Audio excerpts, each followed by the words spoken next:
pessoa que também insan tem que usar seu tapa-bocas.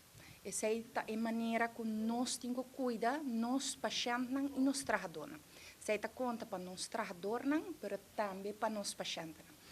Hobby bem, nós não para quieto, nós temos para quieto realizar que tipo de paciente está visita insan.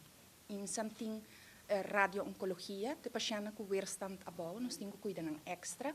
Nós temos centro de diálise, que trabalha com 3 diferentes shifts, departamento praticamente full, dando serviço constante, não tem paciente de risco alto, e o departamento de WOW, que está aqui que nós também explica um pouco mais do departamento, a maioria de nós pacientes que têm diabetes, pessoas não têm problema de WOW, não têm pressão alta, pessoas não têm problema de WOW, e não têm gente de idade avançada.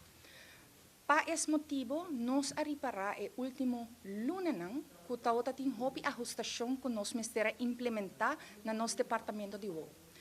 Na primeiro lugar, me quero para todos os clientes que também insan tem a tranquilidade, que na insan nós fazemos tudo de nossa parte para nós por cumprir com o distanciamento social.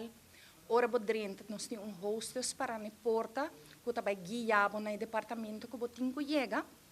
Não por dentro insan mais entrante de aluno sem cita prévio, visando esse nós pedimos toda gente encarecidamente para ajudar nós no processo, nós anunciamos disque número de WhatsApp para toda emergência na de WOW, que por tim, que quer pouco mais informação, nós temos triageste, mas nós temos que também ajuda dar indicação, vai doutor de casa, pedir optometrista, nós esperamos que esse aliviar a demanda alta que nós temos para dentro no nosso departamento de WOW.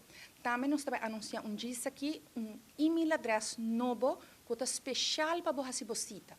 Nós estamos digitalizando. For de telefone, você sacar portrait de verwijsbrief, você mandar-nos via WhatsApp, o portrait de AZV, nós estamos purba acomodar o cliente de IMSA na toda maneira que é possível. Visando você esse me quer aproveitar de viagem, de geef aan, que normal nós estamos trabalhando de 8 para 4, de luna para jabier. A demanda de paciente para nós está sumamente alta. Nós por queda trabalhar 8 para 4.